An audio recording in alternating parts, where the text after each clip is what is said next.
আসসালামু আলাইকুম এভরিওয়ান, সবাই কেমন আছেন? আজকে হাতে একদম সময় নেই, কিন্তু একটা চটপট কিছু রেডি করে ফেলতে হবে।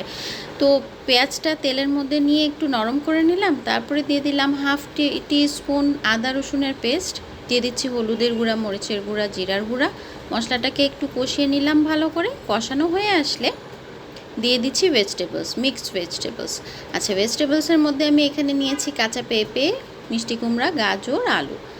এখন ভেজিটেবলসটাকেও আমি একটু কষিয়ে নিলাম। কষানো হয়ে আসলে আমি দিয়ে দিচ্ছি পানি আর তার উপরে লবণ দিয়ে ভেজিটেবলসটা 80%-এর মতো নরম হয়ে আসা পর্যন্ত অপেক্ষা করলাম। এই যে হয়ে গেছে আমার। এখন আমি ডিমগুলোকে জাস্ট এভাবে ভেঙে উপর দিয়ে দিব।